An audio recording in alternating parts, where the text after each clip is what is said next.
ఈ car racing కేసులో ED దూకుడు పెంచింది. ఇప్పటికే కేటీఆర్ కు ఈడీ నోటీసులు ఇచ్చింది. వచ్చే నెల 7న విచారణకు రావాలంటూ ఆదేశించింది. మరోవైపు ఫార్ములా ఈ రేస్ కేసు వివరాలను ఏసీబీ ఈడీకి అందించింది. ఆర్థిక శాఖ రికార్డ్స్, హెచ్ఎండిఏ చెల్లింపులు, ఒప్పంద పత్రాలతో పాటు ఎఫ్ఐఆర్ కాపీని ఈడీకి అందజేసింది. వీటి ఆధారంగా ఈడీ దర్యాప్తు చేయనుంది.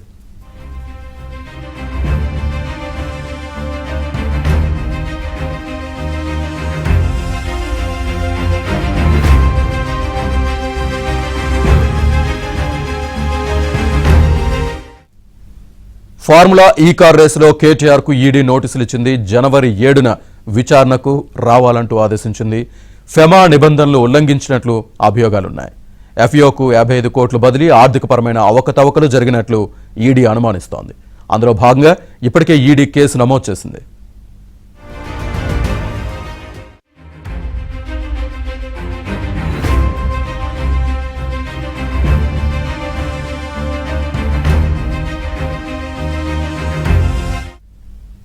ఇక ఐఏఎస్ అధికారి అరవింద్ కుమార్, హెచ్ఎండిఏ మాజీ చీఫ్ ఇంజనీర్ బిఎల్ఎన్ రెడ్డికి కూడా ఈడీ నోటీసులు ఇచ్చింది. జనవరి 2, 3 తేదీల్లో విచారణకు రావాలంటూ చెప్పింది. ఏసీబీ ఎఫ్ఐఆర్ ఆధారంగా పీఎంఎల్ఏ కింద ఈడీ విచారణ చేస్తోంది.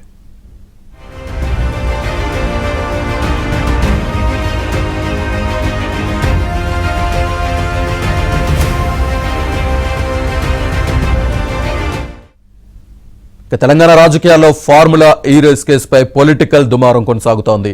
ఈ క్రమంలో ఏసీబీ కౌంటర్ దాఖలు చేయడం ప్రాధాన్యం సంతరించుకుంది. ఏసీబీ కౌంటర్లో కీలక అంశాలను ప్రస్తావించింది. ఫార్ములా ఈ రేస్ ఒప్పందాల్లో మంత్రిగా ప్రభుత్వ సొమ్మును దుర్వినియోగం చేయడం ద్వారా కేటీఆర్ నేరపూరిత దుష్ప్రవర్తనకు పాల్పడ్డారని కౌంటర్లో పేర్కొంది. మంత్రిమండలి, ఆర్థిక శాఖ ఆమోదం లేకుండా చెల్లింపులు చేయాలంటూ మంత్రిగా కేటీఆర్ ఆదేశించడం నిబంధనలకు విరుద్ధమని స్పష్టం చేసింది.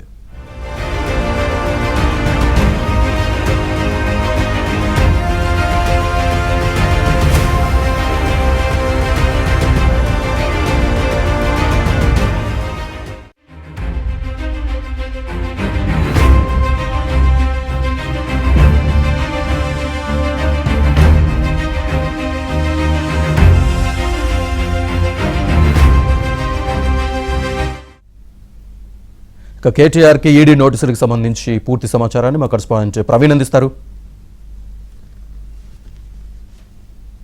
ఫార్ములా ఈ కార్ రేసింగ్ కేసులో ఇప్పటికే ఈడీ అధికారులు దూకుడు పెంచారు. ఏసీబీ అధికారులు నమోదు చేసినటువంటి ఎఫ్ఐఆర్ను ఆధారంగా చేసుకుని ప్రస్తుతం ఈడీ అధికారులు కూడా రంగంలోకి దిగడం జరిగింది.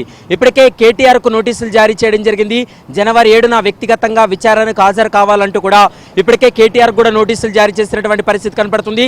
మరోవైపు ఈ కేసులో అరవింద్ కుమార్ కావచ్చు, మరొక కీలక నిందితుడు ఇద్దరికీ కూడా జనవరి 2, 3 తేదీల్లో విచారణకు హాజరు కావాలంటూ కూడా నోటీసులు ఇచ్చినటువంటి పరిస్థితి కూడా కనపడుతుంది. ముఖ్యంగా ఆర్థిక శాఖ అనుమతులు కానీ క్యాబినెట్ నిర్ణయాలు కానీ తీసుకోకుండానే కేవలం ఒక మాట రూపంలో కేటీఆర్ అధికారులపై ఒత్తిడి చేయడం వల్ల 55 కోట్ల రూపాయల వరకు కూడా హెచ్ఎండిఏ నుంచి కూడా బదిలీ అయిందనేటువంటి అంశాన్ని చెప్పడం జరిగింది. దీని ద్వారా అదనపు భారం హెచ్ఎండిఏకు 8 కోట్ల రూపాయల వరకు కూడా పడిందనేటువంటి అంశాన్ని ప్రస్తుతం వాళ్ళు వేసినటువంటి కౌంటర్లో కూడా పేర్కోవడం జరిగింది. ఇక జనవరి 7వ తారీఖున జరగబోయేటువంటి విచారణ చాలా కీలకమైనటువంటి విచారణ కూడా మనం భావించాల్సి ఉంటుంది. ఇప్పటికే వ్యక్తిగతంగా విచారణకు హాజరు కావాలంటూ కూడా ఈడీ అధికారులు నోటీసులు జారీ చేశారు. మరోవైపు ఈడీ అధికారులు కూడా ఏసీబీకి గతంలో లేఖ రాసింది. ఏమని రాసిందంటే ఆర్థిక శాఖ రికార్డ్స్ కావచ్చు, కేసుకు సంబంధించినటువంటి వివరాలన్నీ కూడా ఇవ్వాలంటూ కూడా గతంలోనే లేఖ రాసినటువంటి పరిస్థితి కనపడుతుంది. దీంతో ఏసీబీ అధికారులు కూడా ఆర్థిక శాఖ రికార్డ్సు, హెచ్ఎండిఏ చెల్లింపుల వివరాలు, హెచ్ఎండిఏ చేసుకున్నటువంటి ఒప్పంద పత్రాలతో పాటు ఎఫ్ఐఆర్ను కూడా ఈడీకి అందజేసినటువంటి పరిస్థితి కూడా స్పష్టంగా కనపడుతుంది. మరోవైపు ఫార్ములా ఈ కార్ రేసింగ్ కేసులో ఇప్పటి వరకు ప్రభుత్వ సొమ్ము దుర్వినియోగం చేయడంతో పాటు నేరపూరిత దుష్ప్రవర్తనకు కేటీఆర్ పాల్పడ్డాడనేటువంటి అంశాన్ని కూడా ప్రస్తుతం అయితే మాత్రం ఏసీబీ అధికారులు కౌంటర్లో పేర్కోవడం జరిగింది. అనుమతులు లేకుండా విదేశీ సంస్థకు 55 కోట్ల రూపాయలు బదిలీ చేశారని, దీనివల్ల హెచ్ఎండిఏకు 8 కోట్ల రూపాయలు అదనపు భారం పడిందనేటువంటి అంశాన్ని స్పష్టంగా అందులో పేర్కోవడం జరిగింది. అసంబద్ధమైన కారణాలు చూపించి కేసును కొట్టివేయాలని కేటీఆర్ అడగడం దర్యాప్తును అడ్డుకోవడమే, దర్యాప్తుపై ప్రభావం చూపడమే అనేటువంటి అంశాన్ని కూడా ప్రస్తుతం ఏసీబీ డీఎస్పీ తన కౌంటర్లో కూడా పేర్కోవడం జరిగింది. కేటీఆర్ వేసినటువంటి పిటిషన్కు విచారణ అర్హత లేదంటూ కూడా కౌంటర్లో కూడా పేర్కొన్నారు. మరోవైపు అధికారుల నుండి అనుమతి పొందిన తర్వాతనే కేటీఆర్ పైన ఎఫ్ఐఆర్ నమోదు చేశాము అనేటువంటి అంశానికి సంబంధించి కూడా ఏసీబీ ఒక క్లారిటీ ఇచ్చింది. రాజకీయ కక్షతోనూ అధికారులపై ఒత్తిళ్లతోనే ఈ కేసును నమోదు చేయడం లేదు, ఇలాంటి మాటలు మాట్లాడడం సరైంది కాదంటూ కూడా ప్రస్తుతం అయితే మాత్రం వాళ్ళు వేసినటువంటి కౌంటర్లో ఉంది. ముఖ్యంగా మున్సిపల్ శాఖ ఒప్పందాలు కుదుర్చుకున్నప్పుడు బిజినెస్ రూల్స్ను పాటించాల్సి ఉంటుంది, కానీ బిజినెస్ రూల్స్ను కూడా ఉల్లంఘించారు కాబట్టే ప్రస్తుతం ఎఫ్ఐఆర్ నమోదు చేశామనేటువంటి అంశాన్ని చెప్పడం జరిగింది.